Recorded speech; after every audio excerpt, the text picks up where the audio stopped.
Hi, boys and girls. Welcome back. It's a new year. We missed you so much. I'm so glad that you're here. This is the online learning, reading online learning for Monday, January 4th, 2021 or 2021. We're so glad that you're here. I hope you had a great break and that you're safe and healthy. We have a theme this week we're talking about all week. What is a folk tale? And we are so familiar with so many folk tales. You will be hearing and reading so many folk tales this week. I'm so excited for you. A folk tale is a story, a fictional story that is told over and over and over again, that you become very familiar with. A folk tale is fiction, it's fantasy. There are usually things in it that could never happen in real life. This is a fun genre for us to learn, so I'm so excited about this week. So we'll be reading about those things. Our target for reading this week is I can read and spell words with soft C and G. Okay? Let's talk a little bit about that. Before we begin, I just want to remind you that you have this paper in your packet. Don't forget, these are your spelling words, and you need to really pay attention to these.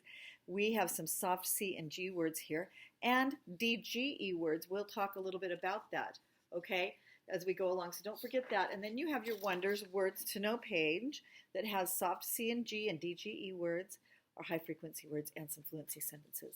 Remember, you're going to read this each day. That's part of your homework, okay? So pay close attention to those and focus on those things. Let's talk about soft C and G. I know that C generally says the cracking nut sound, the k, k, k sound, okay? But when C is followed by these three silly letters, E, I, and Y. Do you see how they look kind of silly? All right, they've got silly faces. When it is followed by E, I, or Y, they magically make it do something. Instead of the cracking nut sound, k, k, k, C will say s, s, okay?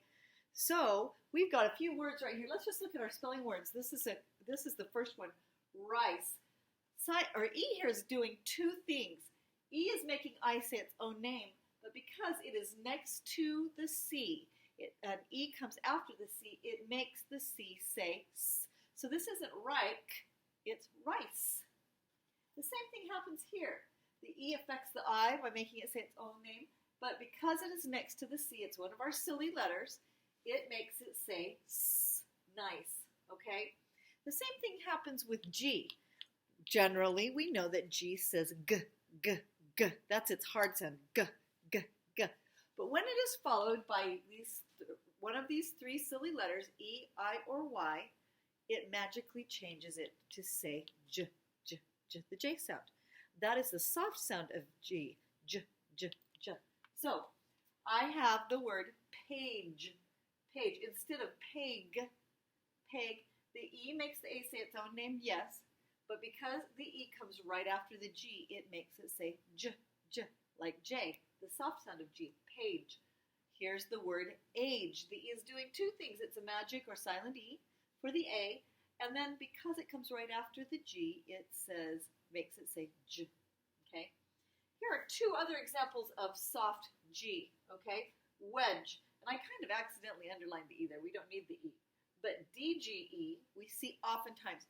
Who made that up? I don't know. Somebody long ago. But when I see DGE just like that, I know that it says J, J also. This is wedge, okay? I can wedge a book into the library. A wedge is something that separates something up.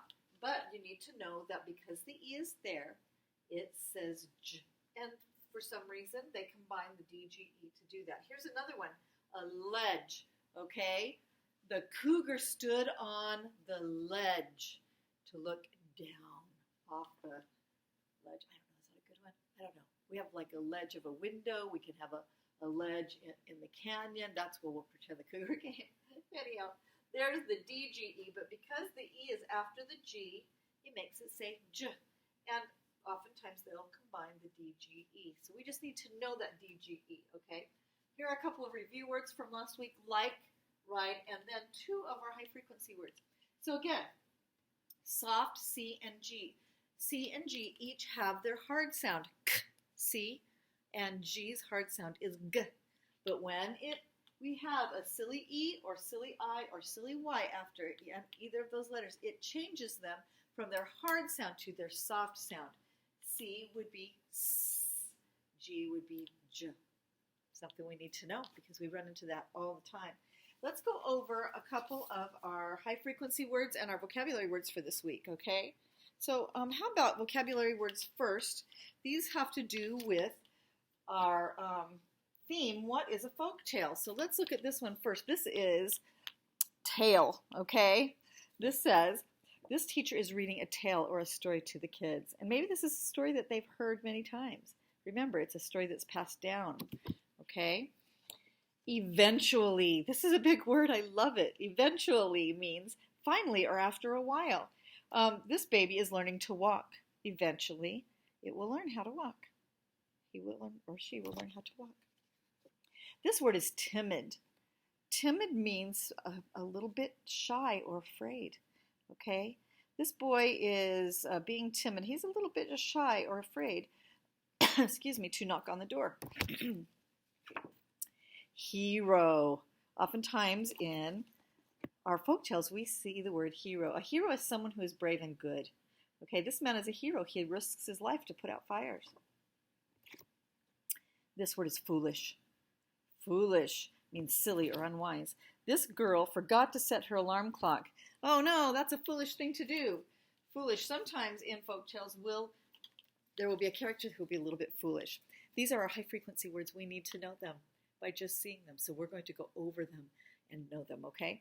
This is any, okay? This boy is wondering if they have any folk tales at the library. Any. It looks like Annie, but it's any. Happy. Oh, I love this word. Okay, these children in the picture look happy. I can tell that they're happy by the look on their face. It looks like they are doing a play. Okay, maybe it's a folk tale. Once. Oh my goodness, check out our next one. Once and upon. We hear that often, once. This word is odd because it doesn't start with a W, but it sounds like w, once. This girl is pretending to be a queen in a story. The story tells that at one time, or once upon a time, there was a queen. At one time, once. And there's the word upon, okay? The story tells that one time, or once upon a time, there was a king. So we use these two words together, once upon, to say at one time. And usually we see that in folktales, okay? This word is so, okay? So the dad and this girl are laughing hard at something. Something was so funny in that book. It must be really funny, so funny. And our last word is from. From. The grandmother's reading to her children from a book. We need to be careful that we don't read it as form, but it's from. Okay, we'll go over those every single day. All right. Today we're going to read a story from our Red Reader. Okay, it is called The Nice Mitten. Now, there is a book by Jan Brett called The Mitten. This is one version of this story, and it's a folk tale. So we're going to read about the story about a boy's lost mitten. Okay. Once upon a time, a boy named Lance went out to pick up sticks. His mom gave him a nice red mittens in case his hands got cold. Take the mittens and keep them safe, his mom said. But as Lance left, he ran fast and lost a mitten at the edge of the wide forest. I see edge here, okay? And Lance, those have the soft C or G. 5 mice saw the mitten. This is a nice place to rest, they said. So the happy mice went in and rested. Then a rabbit raced by. This is a nice place for hiding, she said. So the rabbit went in and hid. The mitten puffed up a bit. Next, Hedgehog came sniffing by. This is a nice place for taking a nap, he said. So the hedgehog went in and slept. The mitten puffed up a little bit more. I see DGE there. Oh my goodness, look, the hedgehog's pricklies are poking through. Just then a big bear came by. This is a nice place to get warm, he said. So the big bear went in. The mitten puffed up from all the animals in it. It puffed up as much as a mitten can. At last a black cricket came by. Uh-oh, it's this tiny one, okay? This is a nice place, he said. We do not have any space, said the animals in the mitten. But the black cricket went in, and just as he did, rip, snap, pop! When Lance came back, there was not a trace of the red mitten left. So sad. Okay, that's the ending to that story. Will you read through that story 2 times on our webpage today? That would be super great. Okay, here is your assignment for today. Okay, you're going to be doing high frequency words here. This is really actually very easy, but you need to make sure that you are reading. You're going to match each sentence to the picture, so you need to read each sentence. It's going to have our high frequency words in. For instance, this has so, and our high frequency words are bold in bold type or darker type, okay? I was so fast I won the race. Is that this picture? Which picture would that be? Make sure you think. Sometimes we think it's so easy we just guess, but don't just guess, really think, okay? On the back side of this page, you are going to be working with soft C and G and the DGE words, okay? You're going to say the word, you're going to write the word, and then you're going to circle the picture that shows the word, how it's being used, okay? Read the word, write the word neatly on the line, and then circle. Very easy today, okay? All right, remember soft C and G or DGE become soft when they are followed by these 3 silly letters, E, I, or Y. Okay, very pleased and happy to have you back. I hope you have a great day. Don't forget to read today. Thanks, bye.